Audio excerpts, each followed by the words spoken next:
बोलो जयकारा बोल मेरे श्री गुरु महाराज की जय।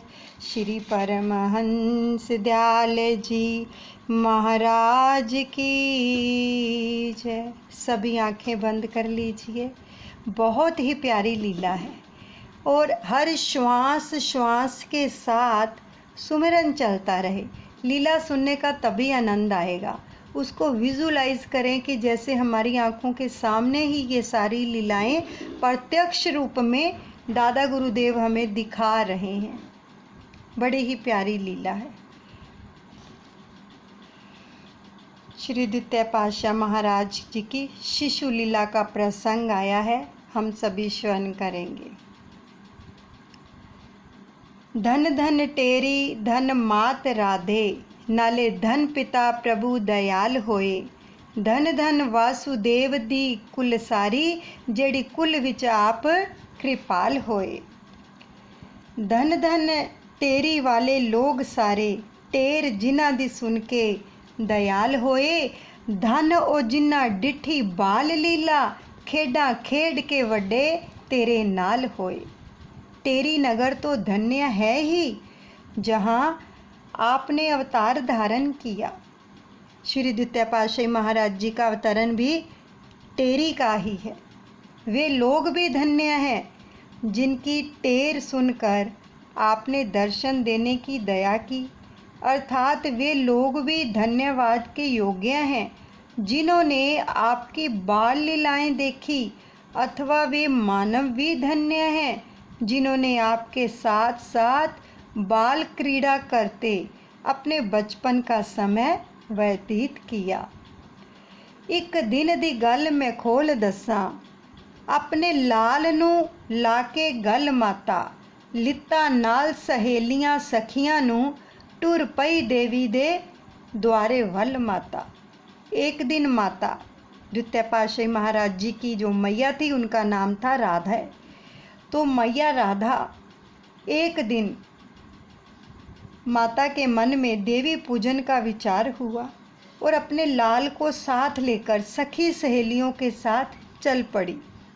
मंदिर विच जदों अंदर जान लगी, नाल सखी सहेलियां रल माता, बालक रोन लगा, माता बाहर धरिया, समझ सकी ना बाल दा छल माता। मंदिर में पहुंचकर जब माता भीतर प्रवेश करने लगी तो छलिया बालक ने रोना शुरू कर दिया। इस कारण बालक को अंदर ना ले जाकर माता ने मंदिर के बाहर तुलसी जी के चबूतरे पर लिटा दिया। भोली मैया को क्या मालूम यह मेरे साथ छल हो रहा है। वापस आई ते बाल ना लभ्या सू, पुछ पुछ के व्याकुल होई माता, छेती नाल आई वल घर नसी, एक पल ना उथे खलोई माता। पूजन करके वापस लौटी तो चबूतरे पर बालक नहीं मिला। दाएं बाएं सखी सहेलियों से पूछताछ करती, बड़ी व्याकुलता से वे घर की ओर चल पड़ी। मार्ग में कहीं पल भर भी दम नहीं लिया। बाजों लाल दे कीतियां लाले अखां, अंदर बैठ के ते डाडी रोई माता। 3 रोज भुखी पानी रही बैठी, एक पलक न सुख दी सोई माता। अपने लाल के बिना रोते रोते माता की आंखें लाल हो गई। प्रिय पुत्र को ना पाकर माता भूखी प्यासी 3 दिन तक बिलखती रही। ना दिन में चैन, ना रात में आराम, रातों की नींद भी उड़ गई। बार बार माता घर घर जाके कहंदी, हाय मेरा कोई लाल दसो, जेकर चुक ले आए हो तो कोई तां भी मैनू खोल के सारा हवाल दसो।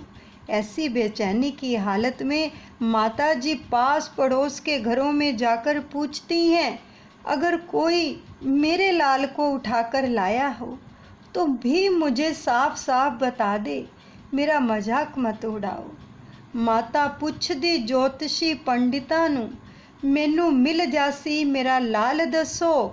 देसां दान मैं प्राण ते जान अपनी, ओंदे मिलन वाली कोई चाल दसो। जब कोई पता नहीं चला तो माता ने पंडित ज्योतिषियों से पूछना शुरू किया, तुम्हें कोई ज्योतिष लगाकर मुझे बताओ कि मेरा लाल कहाँ है।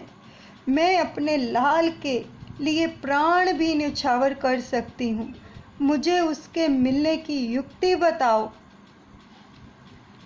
आखिरकार लीलाधारी तीसरे दिन पया खेड़दा सी उसे थां उत्ते बालक वेख पुजारी ने खबर कीती, छाइयां खुशियां सारे जहां उत्ते।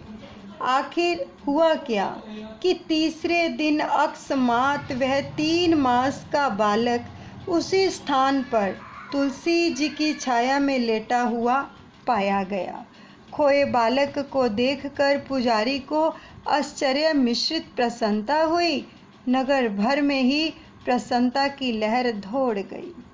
नाले लोग सारे लीला वेख चुके, उधर शुभ घड़ी आई माए उत्ते। ताही आख दे संत अवतार सारे कर दे ख्याल जद इस दास्तां उत्ते। ऐसी शुभ घड़ी पाकर माता ने सब मंदिरों मस्जिदों में प्रसाद बंटवाए। ऐसी अलौकिक लीला देखकर नगर के लोगों ने बालक को अवतार और योगी कहकर जय जयकार बुलाई। जो भी इस बात को सुनता वही आश्चर्यचकित होकर वासुदेव कुल की जय जयकार बुलाता। धारण करके संत अवतार सतगुर लखा पापियां ताही सुधार दिता। असां जय भागा वालियां नूं घर घर आप दीतार दिता।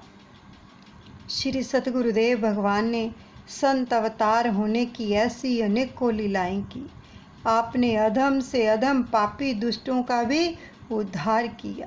मेरे जैसे आगामी गवार को भी आपने अपने दर्शनों से कृतार्थ किया। दिता नाम दा दान नादान ताही, नाले पास बिठा के प्यार दिता। कीती दया ते शरण दे विच लिता, बेड़ा दास वाला कर पार दिता। संसारी जीवों को नाम का दान बख्शा। मेरे जैसे अबोध अनजान बालक को भी चरणों में बैठने का स्थान दिया।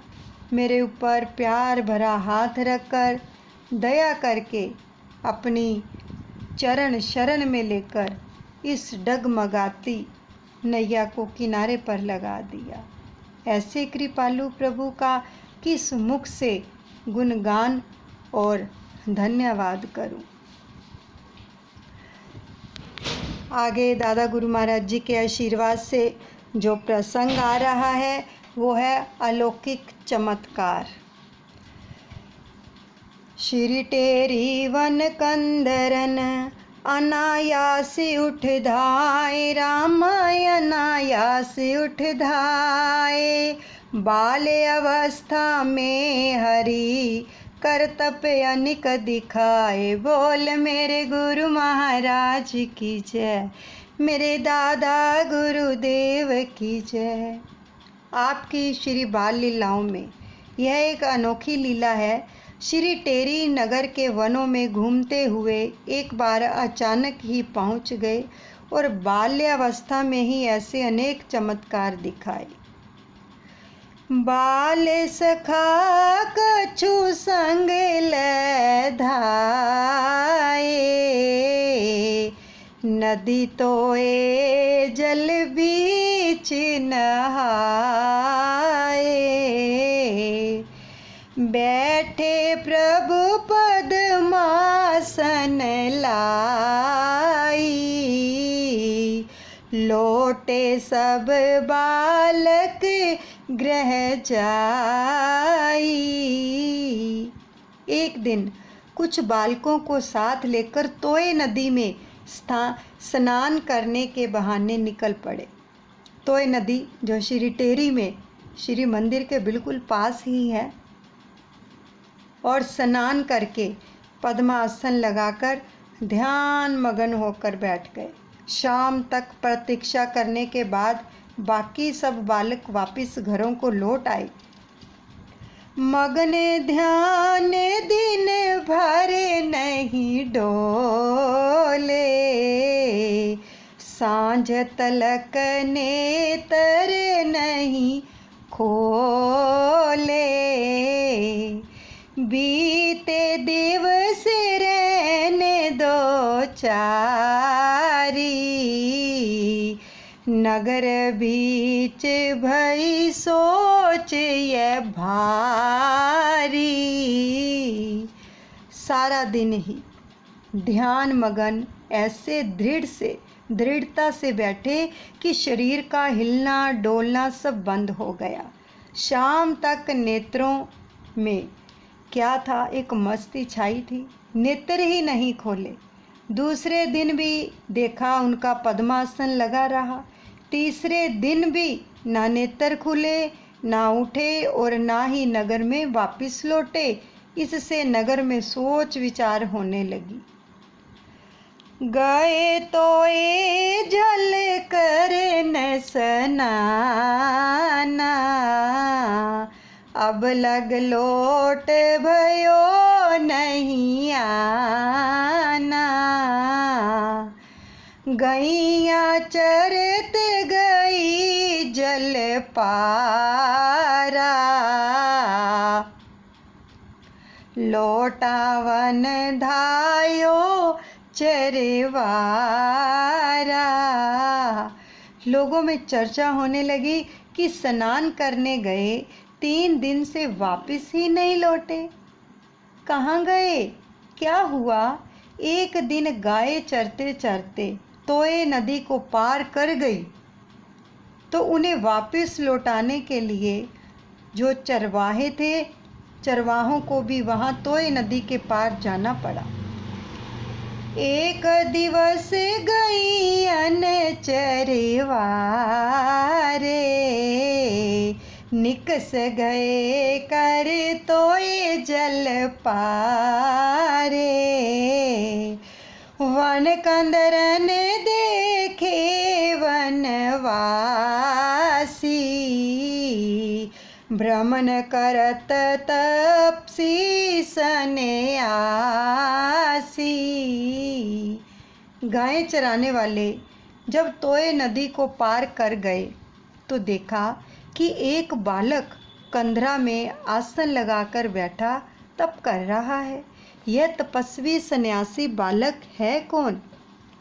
जाए समीप बैठे चरवाहे,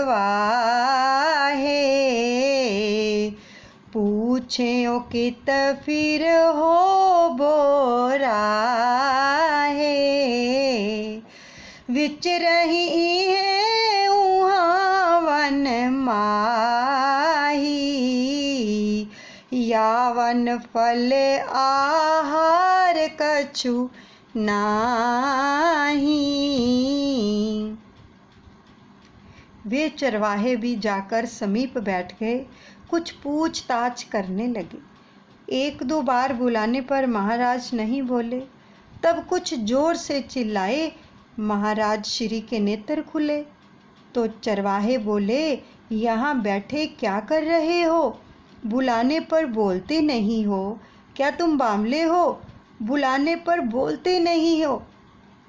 तो इधर जंगलों में क्या पड़ा है? सूखा वन है, यहाँ कोई फल आहार भी नहीं है। क्योंकि वो बालक समझकर बात कर रहे थे, उनको क्या पता कि ये तो तीनों लोकों के स्वामी हैं, इसलिए वो ऐसा बोल रहे थे। उनकी नज़र में तो बालक ही था।